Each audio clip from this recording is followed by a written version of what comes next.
Okay, I'm back and I got what you want. I got what you need. I am going to film 2 videos today because I am behind on my true crime videos, but there is a good reason for it because I'm moving and I got a lot of stuff that I have to do. So, okay, so let's get into it. I have a couple. I'm gonna do 2 separate videos. And they're quite disturbing. So let's get into it.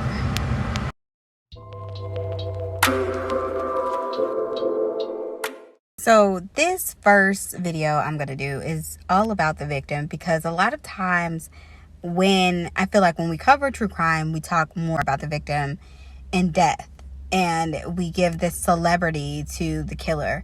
And I do not seek to do that.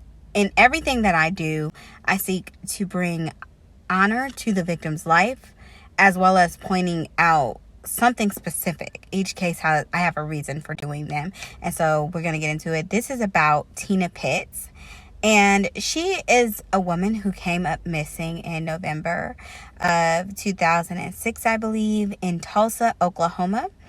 And I think the most interesting part about this is what happened after she came up missing, because the police still have not recovered her remains. And I want to get into that.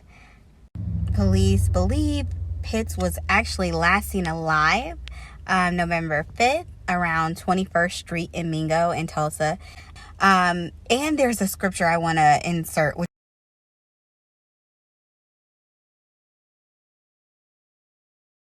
is, it might come off weird to you guys, but if you know anything about this case, if you have any information, please come forward. Her family has yet to recover her body, and that is devastating. When my father passed, we at least had a body to bury.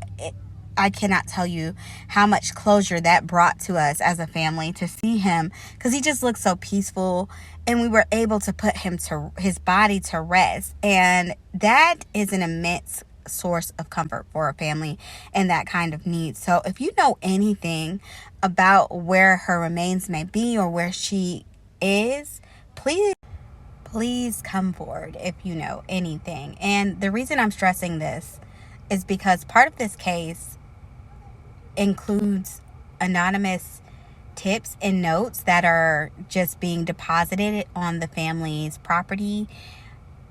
That's not going to be enough, especially since the suspect in all of this, which is, we'll get into that, is one of the main suspects is deceased now. So you're not protecting anything. You're just ultimately, by withholding information, you're ultimately keeping 2 families from closure, his and hers. So with that being said, let's get into it. Tina Pitts was 43 when she came up missing. She was last seen alive on November 5th of 2006. So her family is aware that the last time she was seen alive, it was around 2 a.m. on the day she disappeared. So neighbors heard the couple, Tina and her boyfriend, arguing, and that was the last time anybody heard from her. So yeah, of course, he's the main suspect. Her boyfriend is the main suspect. He was the last to see her. And her case went cold because nobody had any information as to her whereabouts. Police did find some evidence in her boyfriend's truck, and I don't know whatever happened of that. I don't know what Tulsa police did with that information. It must not have been enough to arrest him on.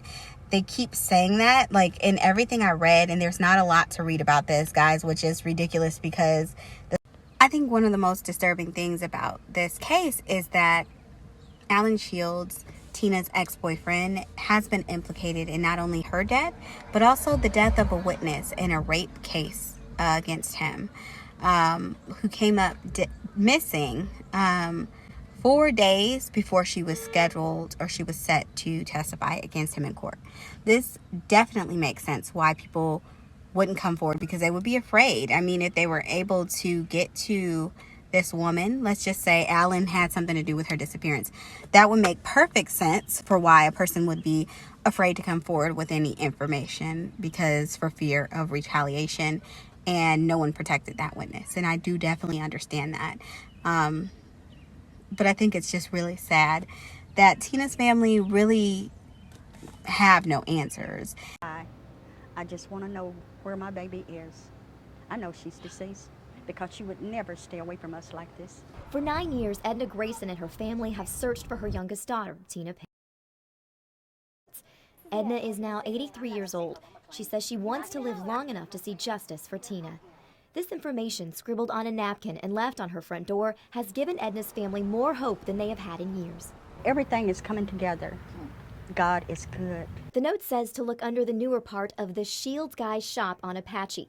Investigators suspect the note is referring to this building that was once an auto shop ran by Alan Shields.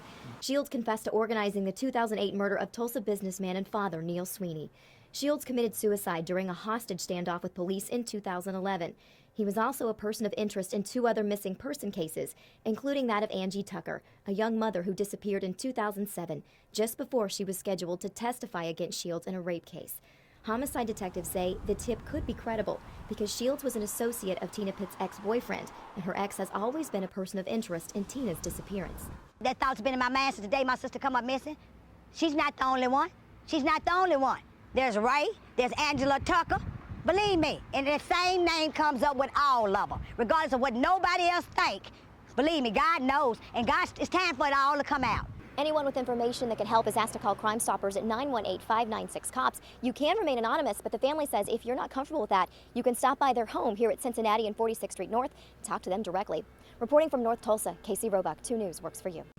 So far in connection to her ex-boyfriend, Alan Shields, there are 2 bodies known, 2 known bodies, and just the evidence points to him being responsible for it, because he was last seen with both of these women, and he has a violent history, and he's connected with this crime family. So there's so much stacked against him that's just circumstantial, but there's no actual proof because they did a good job hiding the body and making sure that these women were never found. And I think that's the most disturbing thing about this. When we really think about like domestic violence or things that violence committed against women, a lot of times I feel like it's a lot, especially when it's Black women involved, it's just dismissed as the wrong. A lot of times when crime is committed against women, especially Black women, it's a lot of times it's like almost alluding to this is somehow your fault. Somehow you got mixed up with the wrong man and he killed you and that's just it. Or they use these women as a cautionary tale. But in this scenario, like, who would just, I guess, who would anticipate that they would be killed at the hand of someone that they trusted, obviously, enough to have a relationship with? So in 2011, Mr. Shields passed. He died as a result of suicide in a confrontation between him and the police. And her family was hopeful, not because he was dead, but because they were thinking that the grip that he had in the community would be released, like people would come forward. Still, nobody has come forward to this day, and it's very sad for me to see this case unfold because, you know, obviously she was planning on living her life. If she had volunteered to keep her grandchild, which people just don't do that unless they just have time. They have the time. She obviously expected to live a full life, and 43 is not old. For her to come up just missing and there's nothing, and her family don't even have the body to do the funeral, it's disgusting and it's sad, but somebody knows something. And that to me is awful. So again, I know it seems like this whole video, I'm just like, but unsolved cases to me are just because I know that somebody saw something. Even the case I did before with Sandra Cantu, when I was talking about how her neighbors had to see something, and just that community coming forward to solve that girl's crime. I think think that that is what needs to happen. I think that this community in Tulsa needs to come together, and they need to give up the information that they have regarding this, because what's this crime family going to do? They're going to kill everybody in the community? No. But I know that multiple people seen something, because they keep leaving notes on her family's door. And if you really want to be a help, you need to, even if you come forward anonymously, come forward and tell the police what you know.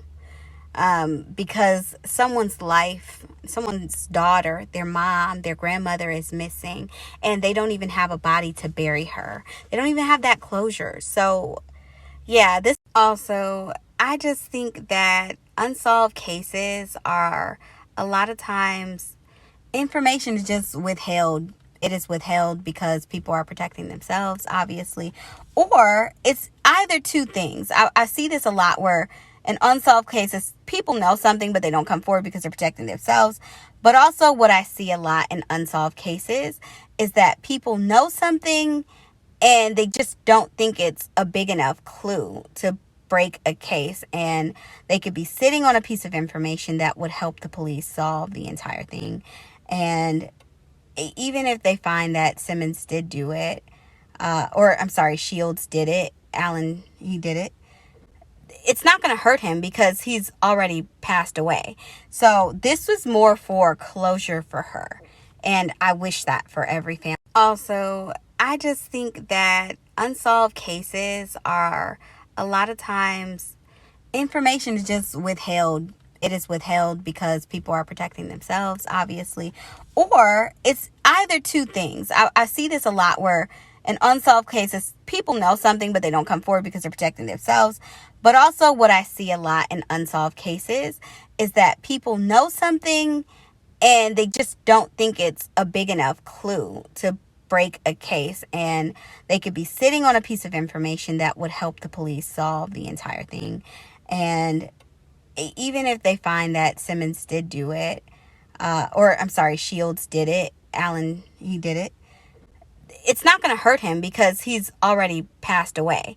So this was more for closure for her, and I wish that for every family. So yeah, not to beat a dead horse, but if you know any information about this case, come forward. It's best that you come forward, because any piece of information that you have may be helpful in bringing justice for Tina.